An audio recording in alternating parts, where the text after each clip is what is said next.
Okay.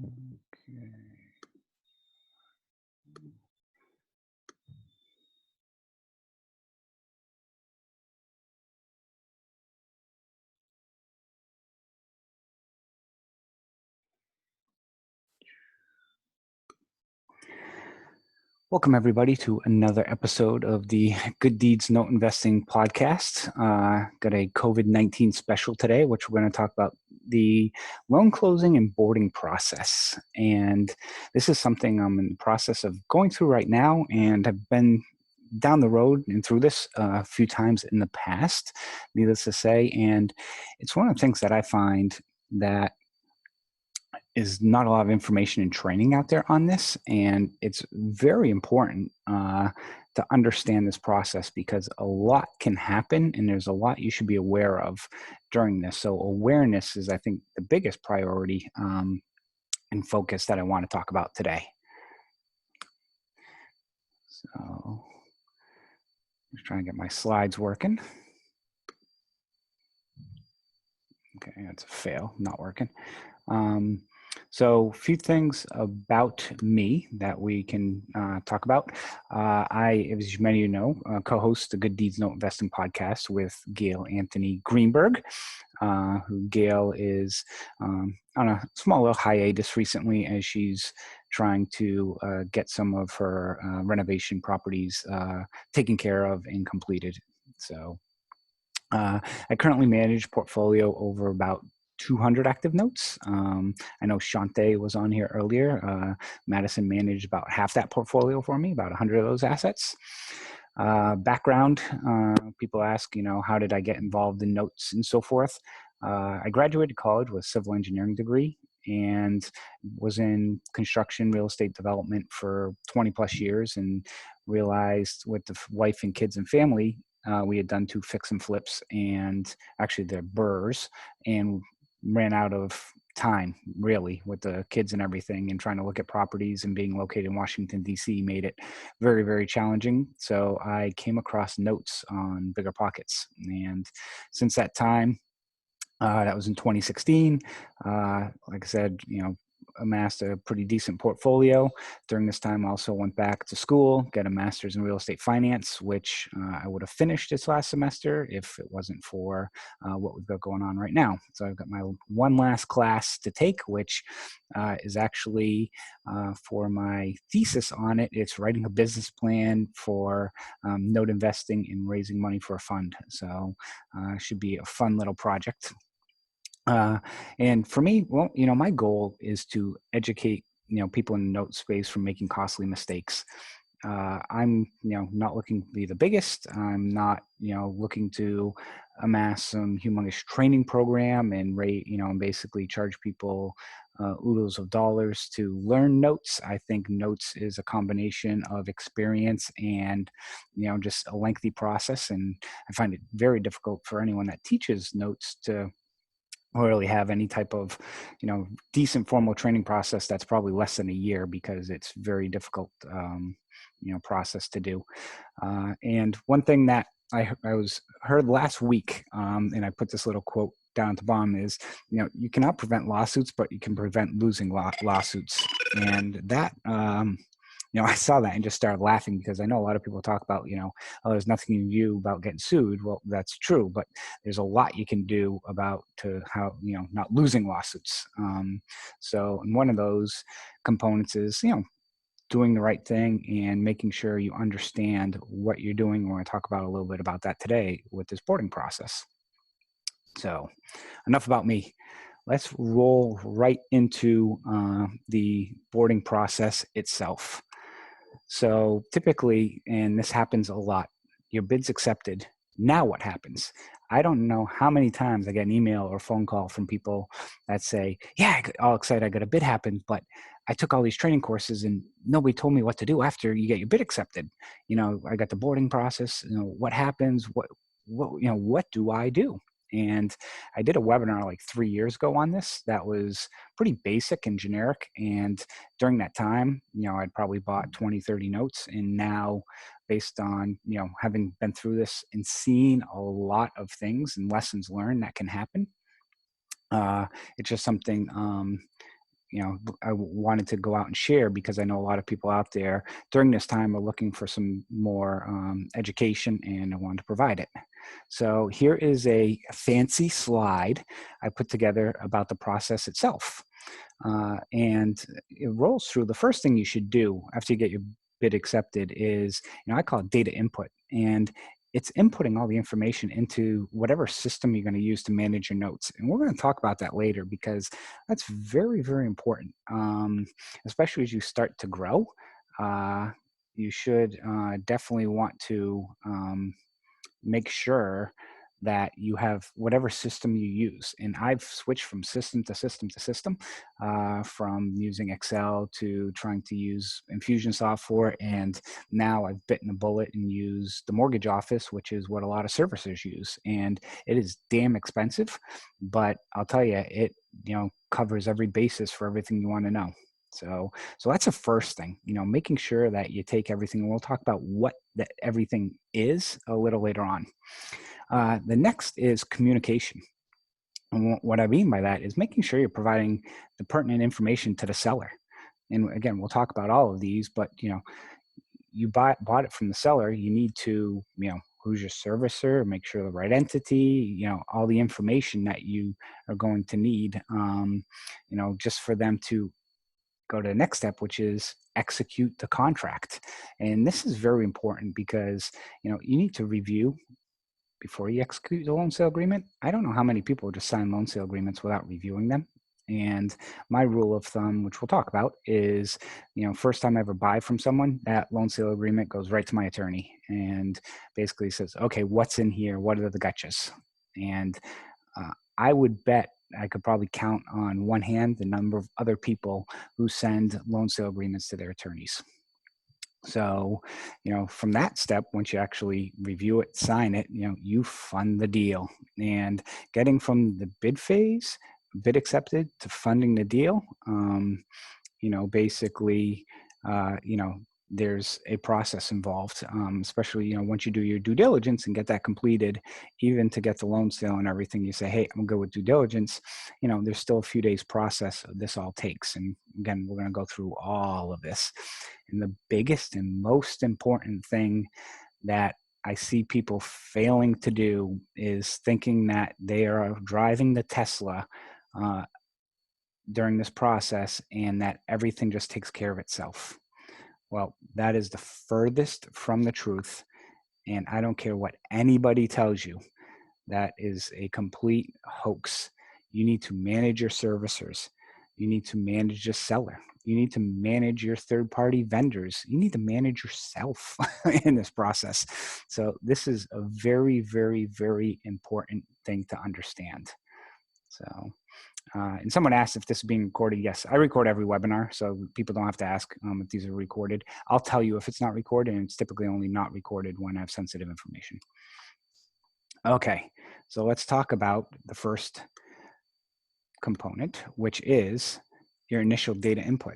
So you want to start your systems off on the right track. So first of all, for people listening, I recommend you grab a pen and paper for this, because there's going to be a lot of stuff that is on the slides, but also components I throw out there. And again, it's going to be recorded, but you're going to want to take some notes on this. And the other component I just want to mention before I get into this is, there's the first phase of bidding, which we've talked about, and negotiating with the seller. I'll do another webinar on that because someone just asked about that.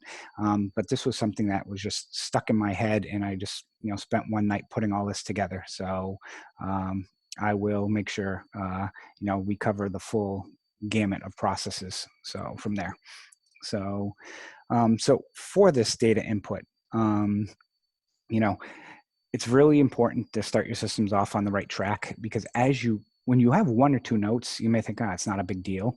When you have 10, 20 notes, it becomes a bigger deal. When you have 100 notes, you don't have a good system, forget it. You're done. You're toast. So the pertinent information that I believe you should be putting into your systems, you want to have something that tracks the borrower's information: name, address, phone, email, social security. Now, why all of this? Because later on down the line, you may have to send a demand letter. And if you have their social security, the attorney is going to check for if there's any bankruptcies. Now, you can get that information, of course, from your servicer, but it may take a few days, and then that just delays sending the demand letter. So it's something that you should have. And again, you want to keep this information, of course, very secure, but also their phone and email, because there may come a time where they may reach out to you, and you may need to reach out to them for something. It's just good to have. And when you think about it, if you have 50 loans and don't have any of this information, to chase all that down, think of how much time it's going to take you. This is stuff that you can get right up front, and it should be in a collateral file. If it's not, services will get it. You'll want this information. Next, of course, is the property information. Make sure you have the address, the value, the tax amount is always important. So you kind of just know what it is. And I keep in my tracking system, okay, the insurance covered, who's got it under insurance? Because again, you grow, you lose track of, okay, I got this under JB Lloyd. I have this with the servicer, the borrower has their own insurance. It gets confusing. And then the borrower, you may realize, oh, did I put that one under insurance, which we'll talk about what you should be doing at that point in time. But it's important to just, again, track all of this information. Loan terms, and I'll explain why on this one later, but of course you want to know the original amount, first payment date. Basically you take the information from the tape and you plug it into your system. And of course, the last piece of the pie is your seller information, tracking the collateral. I like to track tax due dates, which servicer I have it with, the acquisition price, JV, all this information. Perfect example why is I get a tax bill in the mail, okay, and I need to send it to the servicer. Okay, I use 3 or 4 different servicers, and again with 200 notes, which servicer has that note? If I'm not tracking that anywhere, to go log into each system to figure out who's actually servicing that note, think about how much time that's going to take. I can pop open my computer and in 30 seconds in the software I use, put in the address and it'll spit out, who the servicer is, the loan number, all that information. So it's also important to know your JV partners, as well, just so if they pick up the phone and call you, again, you can have that information at your fingertips and not be like, oh, Jim, which deal am I doing with Jim? So, setting the stage and getting set on the right track is really what this is, tailored to. So, and this is, if you don't do this, is it the end of the world? No, but as you grow and scale, it's going to impact your business and negatively. And there's a big difference between buying notes or being a note investor and having a note business. And this is the stuff you do as a note business. This is, that separates, a note buyer from some of those who have the business. So if you have questions along the way, please put them in the chat. So I got the loan under agreement. Okay, we agreed to the price. Now I'm putting all this data into my system. Okay, next is, the seller will ask a bunch of questions. And let's see. There we go. Seller will ask, okay, what's your entity? When can you fund the deal? Some basic information components to you. But then he'll send you the loan sale agreement, and I like to say, you better know the deal or you're going to be burnt later on. And I'm going to do some case studies, it's, as we talk through this. And also I'm going to be, month of May, by the way, I'm going to try and release a case study on a deal every single day for the month of May. So we'll, deal with that. But some of the first things with the loan sale agreement, like I mentioned, the bread and butter topics, in regards to what you should provide, make sure that's in the loan sale agreement, the price, make sure, the seller's name's in there, make sure you've got the correct entity you're buying it with. I use several different entities. I want to make sure I'm buying it with the right entity, especially if some people buy performing notes with their IRA or solo 401k. You bought 10 notes from one seller one time, you're buying these for your IRA. Sometimes they just cut and paste the loan sale agreement. Now, if you buy it with your, if you sign it with one, then go back and sign it, it can be, a pain. So it's something, you'll want to consider. So some of the key components of the loan sale agreement, the selling entity, who you're buying it from, the closing date, okay? The closing date is the date that you're closing, you're executing and wiring the funds, okay? And that's important, and I'll talk about that in a minute. I'm sorry, the closing date is, let me phrase that. No, that's correct. The funding date is basically also the date where you say you're going to fund the deal. Typically, the closing date and funding date are the same. Now, actually, I'll get to closing date in a minute. Reps and certs. This is a key one as well. So this is, what are they certifying? Okay, and I'm going to explain all of these in a minute for a few questions that are coming through. Then there's the interim servicing agreement, which is what's happening during the servicing, and then the loans and the price paid. So with all of these, selling entity, basic, who are you buying it from? The closing date is the date where payments after that date go to you, okay? Now, that's important because, some people may take a month and a half. I know some people take a month and a half to do due diligence, okay? And some of these loans are performing.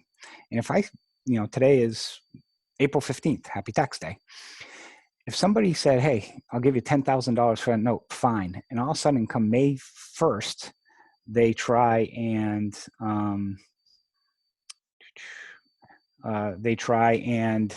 close on that date. Well, guess what? There's been payments made already on that loan. So, the closing date is important to understand based off of, again, what is the date of the funds being closed from one entity to the other.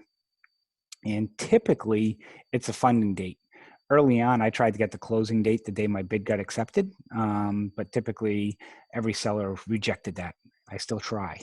So if I got it approved on April 15th, I will still try and target that date, but the sellers typically laugh at me. So it's usually the date you're going to fund the deal. Loans and prices paid, it's just whatever you're buying, make sure it's listed. And the price paid, this is important. I know people who will buy like 10 notes and they'll say, okay, they're paying 50 cents on the dollar for each one, $50,000. Then they turn around and in their own internal books, they change the pricing from what they paid to make things look a little better or however they want to arrange it. If you get instead of paying $10,000 for 5 assets, they're like, okay, I'm buying these 2 for 12, this one for 8. If you change it from the loan sale agreement, you ever get audited, you're hosed in that sense because you're cooking your books saying you bought it for 1 and then you change the numbers. So, and especially if you're, running funds or anything like that, or even, JV agreements, it's pretty much fraud, I would think. So if it says 1 on the loan sale agreement, that's what it should be in your accounting system. So let's talk reps and certs because I have talked about this in the past. And the big component to this is making sure whatever you're buying is redeemable. Now, what does that mean? I will give you perfect example, okay? I had an asset that, a non-performing asset that I was looking to acquire, and I was asking a bunch of questions on it. And what it came to find out is the borrower passed away. It went through probate. The servicer / lender at the time never did anything, and essentially statute of limitations ran up, and that note was pretty much useless. Okay. And some of this stuff is you should find during due diligence. Others, there's stuff you may not find during due diligence that just you didn't know from that component. So one of the things that you'll see a lot in the reps and certs is that, as is, where is, and so forth. You got to be careful with those because, you could have a prior servicer who may have basically discharged a loan and signed off and said, okay, we're not going to have you pay for this anymore, but nothing ever got recorded. And then you go to the borrower and say, hey, you owe me 20 grand. They're like, oh no, I got this document from ABC lender saying that, they wiped the loan, or, I gave them $3,000 and they signed off on everything and I no longer owe that money just because the satisfaction wasn't, recorded. So that's something that you got to be careful of. A seller typically in those instances would honor it, but statute of limitations is a perfect example. You see loans floating out there from 2008. Certain states, you can't do anything with those. They're past the statute of limitations. You can't foreclose on the property. You can't collect on the borrower. Some states you might be able to foreclose but not collect. So there's a lot in there. That you want to make sure that it's a redeemable, for I buy first. So it's, a redeemable first position loan, meaning that basically that loan is still secured in the first position on the property. Now, some people go even further and say, oh, there's a tax lien on the property. So is it still technically a redeemable first position lien? And that gets a little hairy. I mean, for me, I would probably say, it is, but legally and technically, that's a great question that you should really ask your attorney. So the reps inserts, and that's why it's the biggest circle. It's the biggest component of this. The other thing is you're certifying certain things too, like you're licensed to do business, that you're a registered company and all these other things. Now, another component to that is that goes for both sides. I know sellers who weren't licensed or they let their registrations expire. And on CFDs, that's huge because you're transferring deed. And if they're not registered or their entity is basically closed, then, them selling the property to you, you're not getting title insurance on that if you were trying to get insurance. So I'm throwing a lot of things out there. And this is why, again, I talk about sending this over and walking through, spending an hour with the attorney so you understand all of these things. That what are people certifying in this agreement? Because a lot of times people are like, oh, I didn't know that. Well, it was clear in the agreement, what was happening. So someone asked a question. I see loan terms, original amount listed twice. That's just a typo. It should probably be original amount and current amount, or that was in the last slide. So interim servicing agreement. So here's one that, recently, literally this is less than a month old. I had this issue come up and I'm working with the seller, somebody I bought 50 loans from, and they're actually very good to deal with and ethical. And that's one of the key components is, you want to know your seller. So I bought a non-performing asset and it was in bankruptcy. And basically they hadn't paid in bankruptcy, and nothing was showing up in during the bid process about anything with the bankruptcy. I mean, everything was normal, the standard stuff was going through there. Finally, a document came out basically from the trustee about the loan on the property, noting that it was disputed and that they needed verification from and a response from the lender and servicer because the borrower thought it had been previously discharged. So, and this happened like 3 days after I said, I'm going to buy this thing. And then, so we go and, I buy the note, and the lender had until, I think it was like March 22nd to respond to the letter. And, I'll be honest, and during that time I didn't look. Then when it got boarded, the servicer checked, saw the bankruptcy and said, hey, look, can you ask the prior servicer to send us over the response to, the letter from the bankruptcy case and so forth? So I reach out to the seller and said, hey, can you get this information to me? And they call back, he calls me up and says, yeah, about that. Yeah, we didn't do anything. And I was like, huh? And he's like, yeah, the servicing company never responded to the letter. Now, in the agreement, it says that check your agreement, but during the interim servicing, they should maintain and properly service the loan. And there's usually a limit of how much money they will spend. But typically there's language in there about not doing anything that can negatively impact the loan. They're not going to file a motion for relief and spend $1,200, but if they're supposed to reply to a letter from the trustee that they need to respond to, yes, they should be responding. So they didn't respond. And so I had my attorney review it and, sent me over basically some information, and I sent it back to the seller, and they're looking into it. And I know we're going to get it resolved one way or the other, whether they give me my money back for it or there's something that possibly you can still pursue, but whatever the case may be. Here's an example that nobody that I'm aware of ever really even discusses the interim servicing component. And this comes up, first time it's come up. And as you, again, buy lots of notes, stuff like this happens. So it's the first time kind of had to, pull this out. But I knew because, I'm one of those idiots that reads all this stuff. I knew kind of what was the expectation.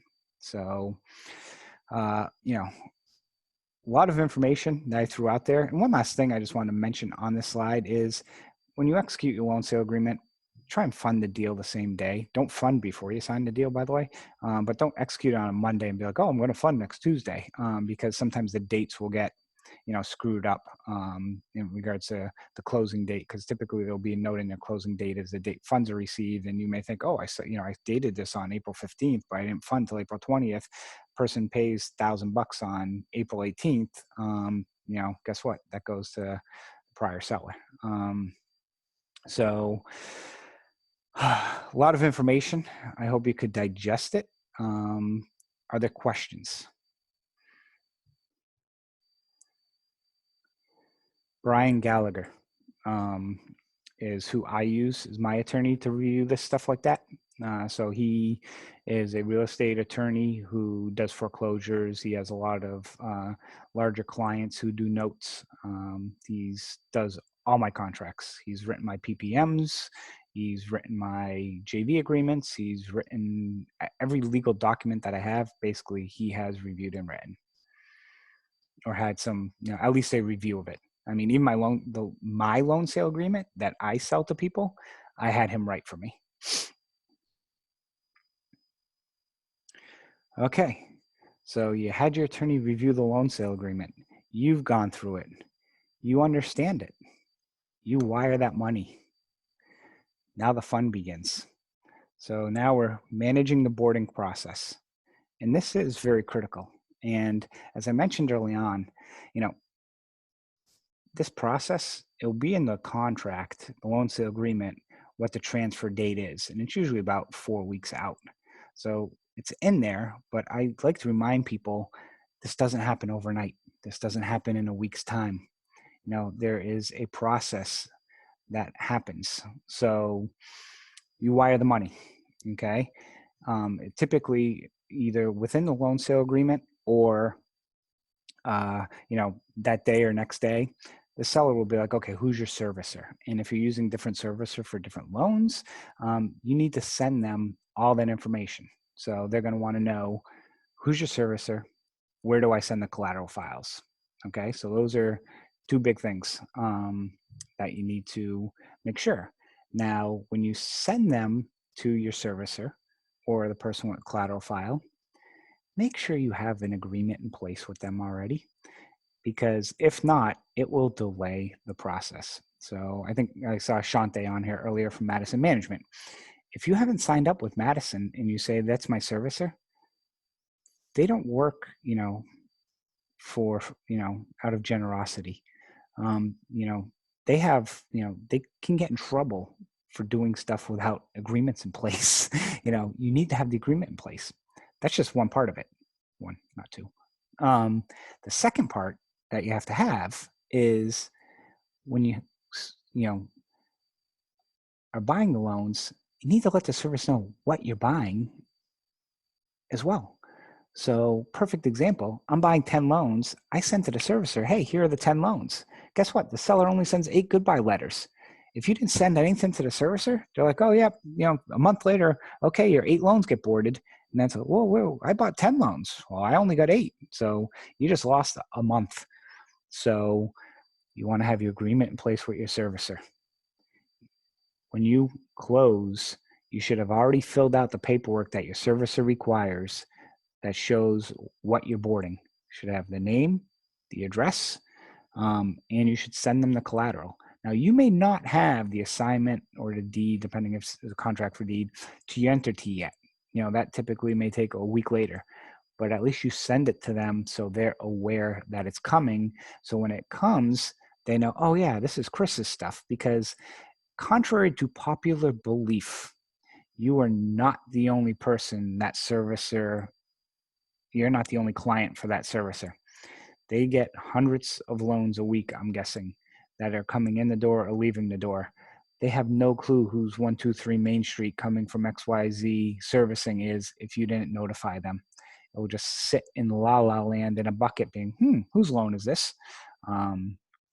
So something to be cognizant of, okay? So your agreements are in place.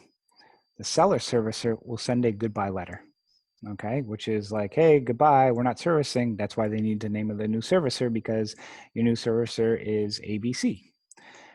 You should get a copy of that. And the reason why you should get a copy of that is I have gotten goodbye letters that have had my wrong entity. And here's a question I'll pose for people out there. How many people give your servicer one phone number, but borrowers a different phone number? I do. I'm sure, some other people do as well. Well, guess what? Typically, the servicer in the email you send them has a phone number. They'll probably put that phone number in there. So when they send it to the borrower's probably already got your personal cell phone number.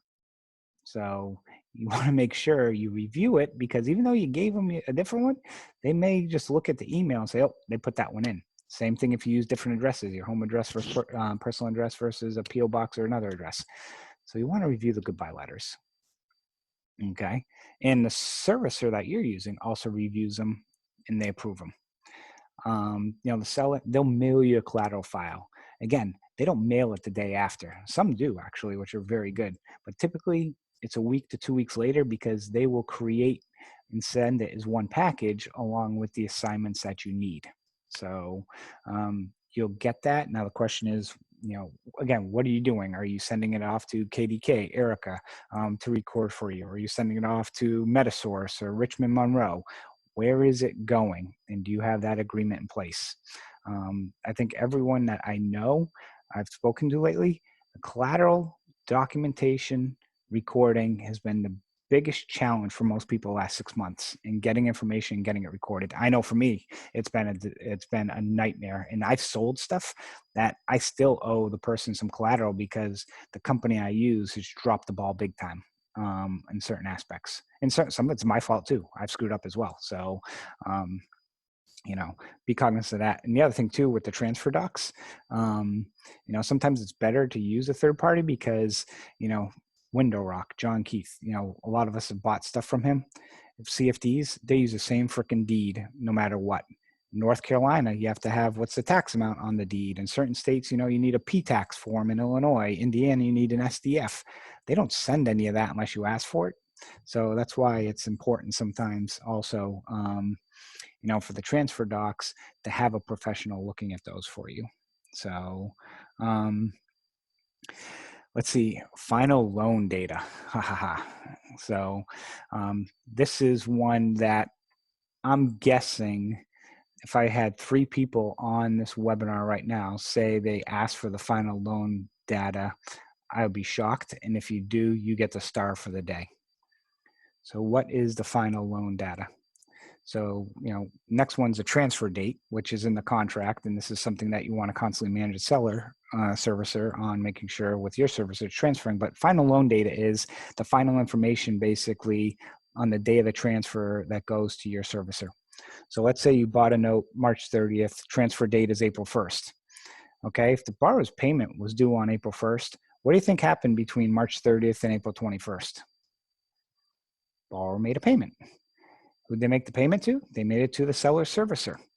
If the UPB, and I'll just use simple examples, was $10,000 with $1,000 a month interest only loan, they made that payment on April 1st, your loan gets boarded at $9,000. Okay, there's $1,000 that is different from when you bought it to the final loan data. So why is that important? Well, you're buying one note, okay, a payment may get missed. I did a pool of 80 assets that the boarding process took about 5 to 6 weeks because of the size. I'd say probably 60 of the loans were performing. When that final loan data got boarded, I went through and checked to see every single loan and what payments were made during that time. Anyone want to guess how much money was received during that time? And the first thing I'll tell you guys is the seller, they're not sitting there calling you up the day after it gets transferred saying, oh, I got all these payments that came in the door on this date. Most sellers, and I'll be the first to admit, I'm super busy. I sell a loan and so forth. Honestly, I don't go back and check every single time a payment was made to see where it goes. If you came to me and said, hey, I bought this on April 1st or on March 30th and April 7th, the payment was made and you bought it on April 21st, I'd go back and look and say, yep, okay, then I cut you a check. Okay, so no guesses from anyone? It was over $20,000. Okay, so I had over $20,000 of payments that had come in to the person I bought them from. Now, if I didn't check the final loan data and didn't, go through everything, how would I have known? Well, I could have checked the UPBs and tried to figure it out and so forth. But think about that, $20,000. So that's why getting that final loan data is pretty important. What if the borrower made a $2,000 payment because they got their taxes refunded? Did you ever go back to check the UPB when you bid versus what it was, what it was? Now, typically, so there's two things that can happen in this, because one question just popped up. If it's after the closing date, that seller owes you 100%. Okay. So if, hey, I bought the loan March 30th and the payment was made April 7th, they owe you that money. Say you got it under agreement on March 1st, but didn't fund till March 30th, and the person, made some payments. Typically, and this is again, goes back to that loan sale agreement, if you bought it at 50 cents on the dollar and the UPB went down by $1,000, guess what? You get $500, they keep the 500. It's based on the percentage typically of what you bought it for. And that's spelled out in the contract as well. So, from that perspective. So if you think of it from a time frame, I bid, it was 10,000 on March 1st, say on March 30th, I close. If in between that time before you close, it went down, a lot of times the agreements will say, it's the percentage you bought it on. March 30th, you close, April 30th, it gets boarded. If they made a payment on April 7th, you own the loan on April 30th. They're interim servicing it for you. So no more payment should be going back to that other lender. But they typically do, because the interim servicer will just, put them in the system and they haven't transferred the loan. So they get the payment and be like, oh, this is, John Smith's loan. We got the payment. Okay, our monthly distribution. Here it goes out to him. So that makes sense for everybody. Okay, so that's the seller servicer. So that's just one side that you have to manage. Now you got your own servicer, okay? And this is where relationships really matter. And, you send your servicer some brownies or cookies and stuff. This helps sometimes too, wink, wink. But again, you want to send them the loans you're getting boarded, okay? So let them know in advance what's coming. Nobody likes surprises. So let them know what's coming. As part of that, send them the documentation. You want to send them the note. You want to send them the, the O&E report, the title report. So they have as much as possible. Sometimes, and I'll be honest, I do this too. It's an 800-page file and I just email them everything. For them, that's probably, that slows the process down. If you organize things, like the webinar I talked about previously of, okay, here's the note, here's the mortgage, allonge, assignment, assignment, assignment. You send them that chain, boom, they're good. So you want to send that to them. A lot of times what ends up happening with the soft collateral too is there'll be a modification that isn't in the system, and the servicer sometimes will notify you and say, hey, was this loan modded? Because the data comes in with a different interest rate or things like that. So now I mentioned in the last 2 minutes ago about the final loan data. Now, who do you typically get that from? I get it from my servicer. Typically what I'll do is, if it's Madison, hey Shante, can you send me the final loan data for those loans that got boarded on April 30th? And Shante will say, yep, okay, and send me the file. I have it, and then that way I can review it and see everything. So that's your servicer. And the next component is Holo Letters. So seller sends a goodbye letter, your servicer sends a Holo letter, same thing. You want to just make sure the information is accurate on the Holo Letters. Typically it is, but it's still something that you'll want to see. The other component why you want the Holo Letters is you want to know when it goes out. So when can you from the Holo Letters, they have 30 days to dispute the debt. Typically, people will go back and forth whether you can start legal right after Holo letter. My attorney says you might as well wait 30 days because they can dispute the debt within 30 days. And if they can, then you cease all legal anyways. So you're just wasting money. So it went out on May 1st, boom. I put a little tickler, June 1st. If this hasn't paid in 3 years, there goes the demand letter. So those are, some of the things, I want to mention, but I've had instances where Holo Letters have had, the wrong address on it or the wrong borrower that went with the loan. Sometimes, we're all human. We all make mistakes. Okay. So you got seller servicer, you're a servicer, and I'll send an email to, both saying, hey, look, once a week, are we still on track for this date? Are we still on track? And then one of them will say, your service will say, I still don't have anything. I still don't have the preliminary loan data. So I can start putting this in my system. And then it's like, it's kind of little kickers to remind people, just don't wait till the day before and say, hey, are we ready for the transfer tomorrow? Because a lot of times it'd be like, oh no, I'm still waiting for this. And it can be frustrating when loans aren't getting boarded because it can slow down your processes. So some of your other priorities. So as part of this whole boarding process, forced place insurance. Okay. So I've seen and heard a lot about forced place insurance. And here's what I do. The day I buy the loan, I put forced place insurance on that property. And I know people say, well, how can you do that? You have to send the borrower the letters, basically, noting that they have so much time to get an insurance policy. You are absolutely correct. I send those letters and I also put it under forced place insurance. And depends on who you use, but I use JB Lloyd. So if I buy a loan, I put it under forced place insurance. 2 months later, I find out that person was insured during the time that I had insurance, they will refund you. So you got to speak to your agent. But I would rather, for a lot of these loans, a $50,000 loan, okay, or $100,000 loan, I'm paying $40 a month for it to be insured. That's a cheap insurance policy in case something happens and it wasn't insured. Okay. Even 100 loans, my bill is, right around $5, with the 100 loans that I have with Madison, which I carry all force placed on, I think my bill is like $5,000-6,000 a month for insurance.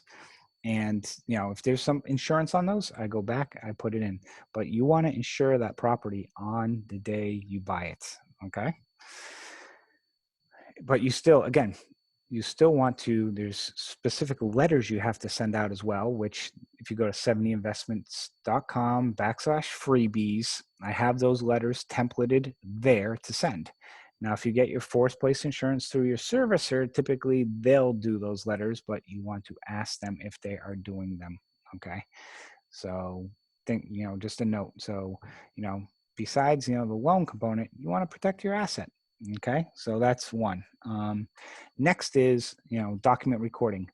Who is recording your documents? Once you get the collateral, the real collateral files, the solid paper copies, who's going to handle it? Okay, you want to get those recorded as fast as possible so you can start getting notices of taxes or anything with the property. If you don't get assignment recorded and that thing goes to tax sale, shame on you, from that standpoint. So you definitely want to make sure you get your stuff recorded and stay on top of it. Like I mentioned, there's Erica from KDK, there's Metasource Orion, there's Richmond Monroe, there's Casey Wilson, there's, call a local title company.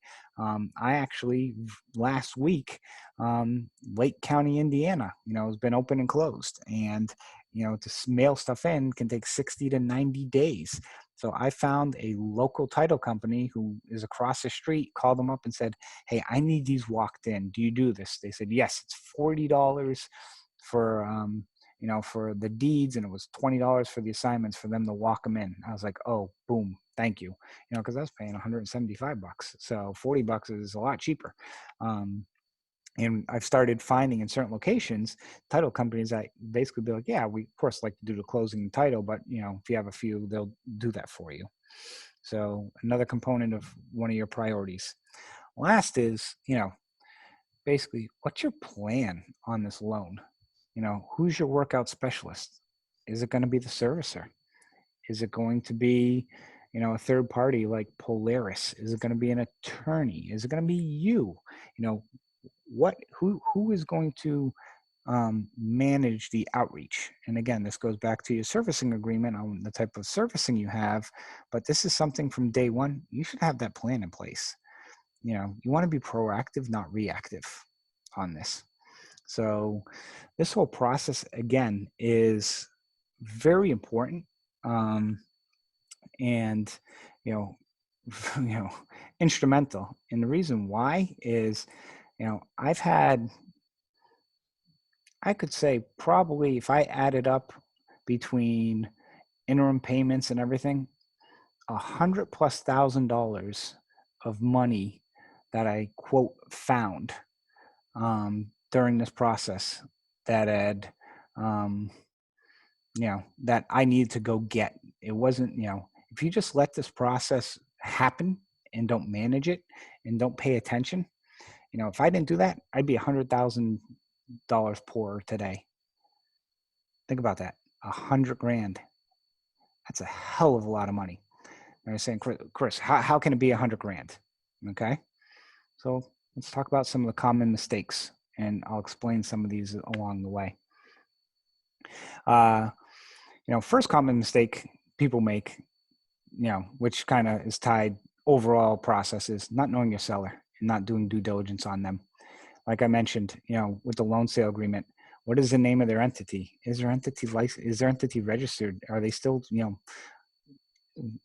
an active business? Are they somebody, you trust? That whole active business thing, I know Adam Adams got burnt on it one time. He didn't get burnt, but it slowed down a lot of things from him from a standpoint. So, and, you think, and I mentioned Adam because, again, people who know Adam, he's a well-respected and he knows his stuff note investor. It happens to everybody. And so it's something that, and the person that it was involved with was somebody you would never expected at the time. So, it's something that you need to check.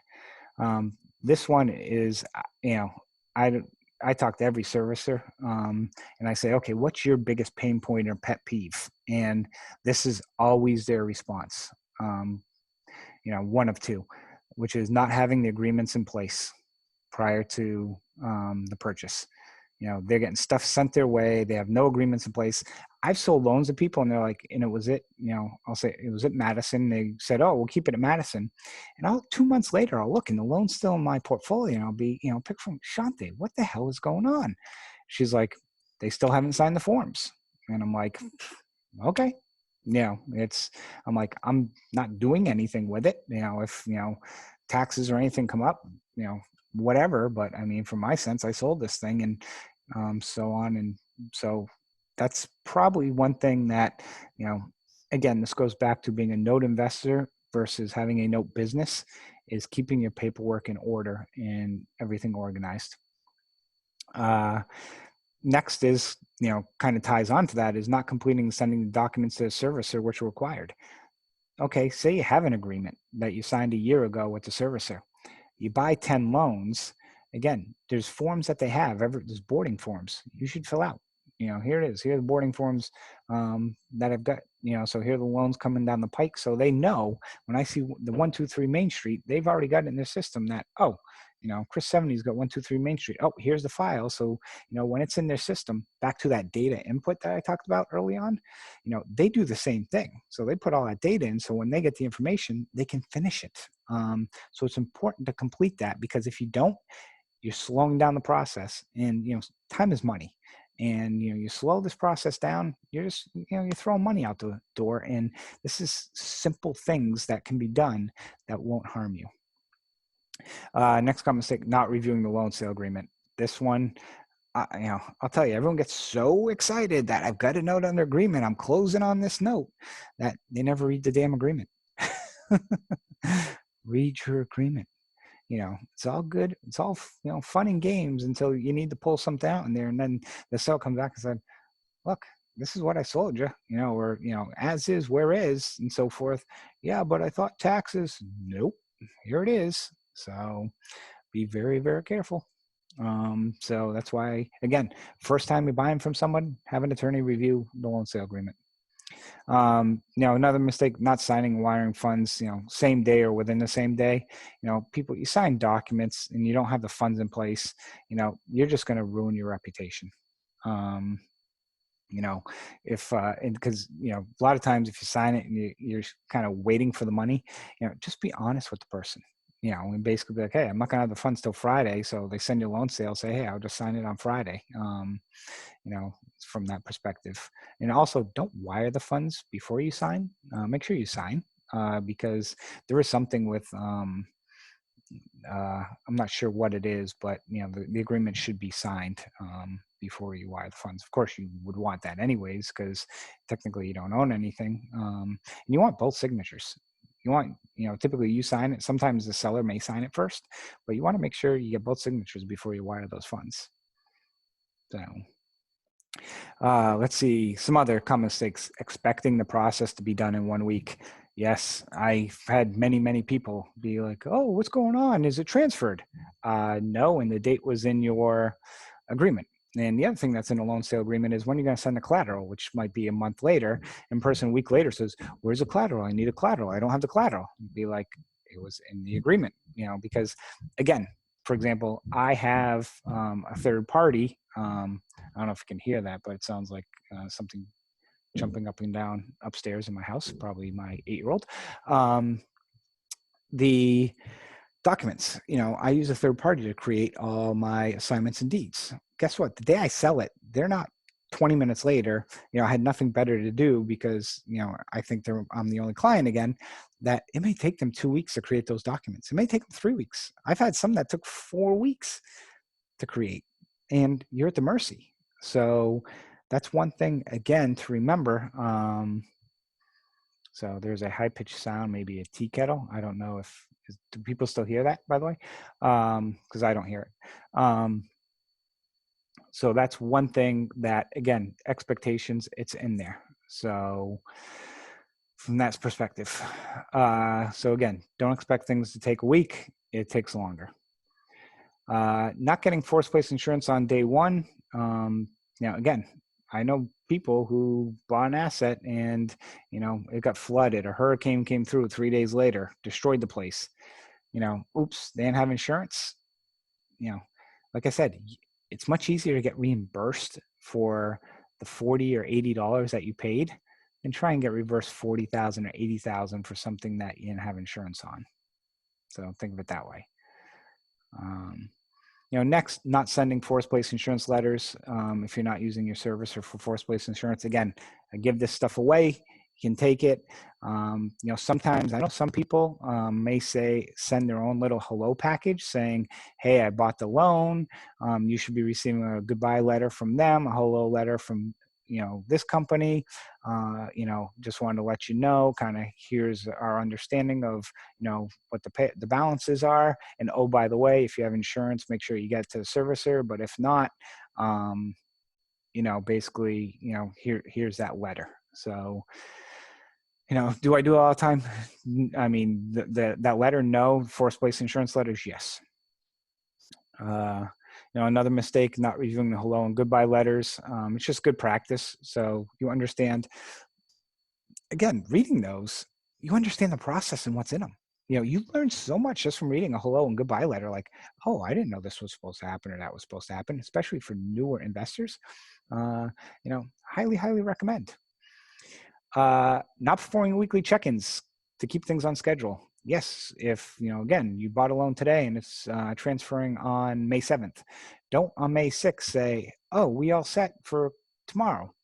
I would send something on, basically next Monday saying, hey, look, have you drafted the goodbye letter? Have you sent the preliminary loan data? What is the status? And then every Monday, just want to check to make sure we're on schedule. Just want to check to make sure I'm on schedule. You don't want to send it every day because then you just become a pain in the ass. But just, hey, I'm doing my weekly check-in. Hope all is well. And again, add some flavor to it. Just say, hey, are we on schedule? I send emails today. Good morning. Hope you're doing well, staying safe, not going crazy.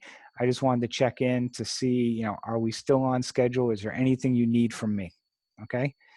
It's much more personal, goes a long way in regards to, are we still closing on the state? Put the person's first name in there too.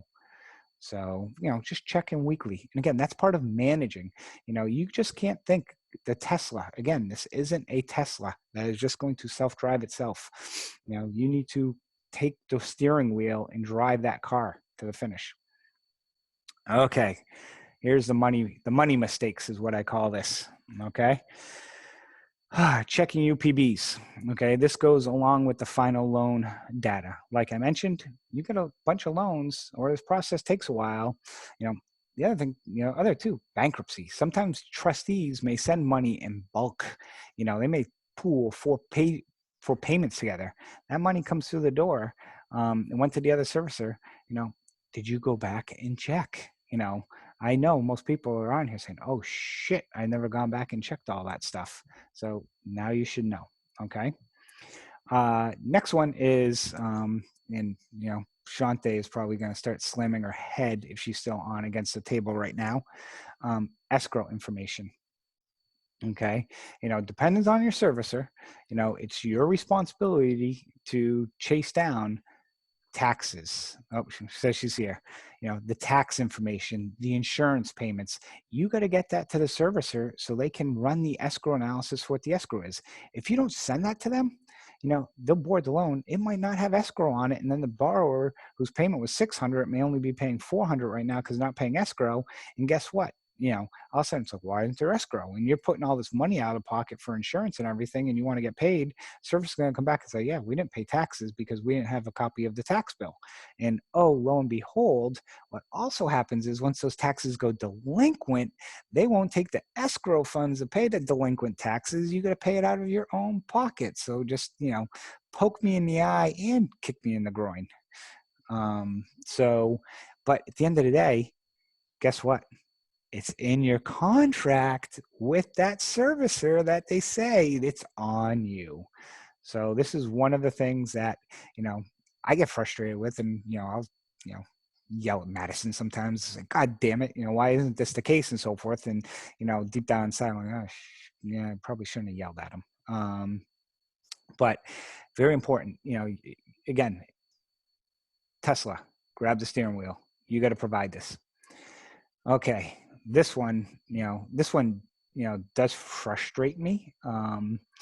Servicing companies, the way their systems work, they're all not the same. Okay.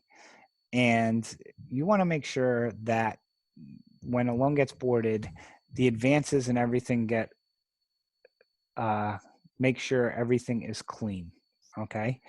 I had an example once where there was a loan in bankruptcy that had the bankruptcy, showed the loan had a balance with, the total payoff was around 120,000. Okay. It got kicked out of bankruptcy. I bought the loan And then the borrower filed bankruptcy literally like 2 months later, which I'm not sure how that could happen. I asked the servicer for a proof of claim. Proof of claim comes back at like $90,000. I'm like, wait a second, time out. There's a proof of claim from 3 months ago at 120. Where'd this 30,000 go? And what happens is, you know, the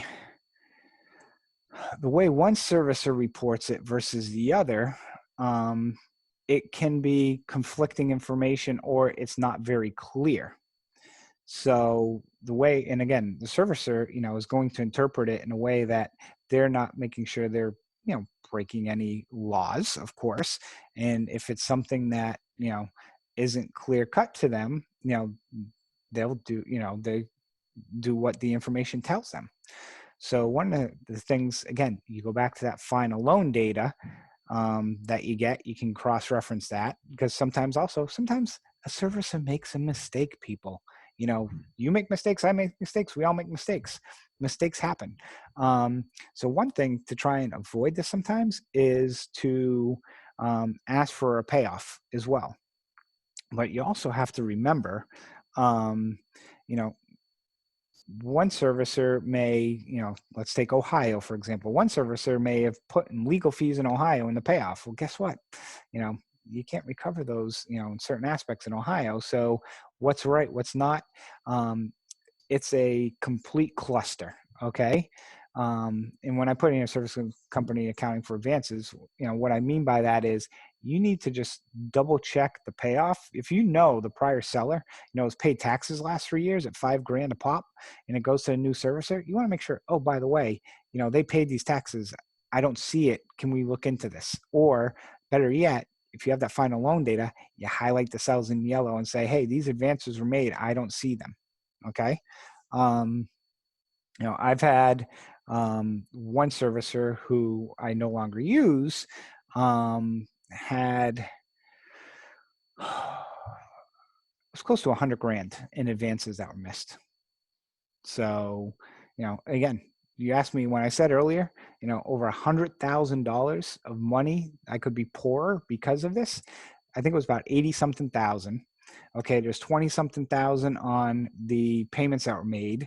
There was this other one with the advances that had a $30,000 issue, which that one actually the property has equity, and hopefully once everything gets lifted, we got our motion for relief, we can get that property sold.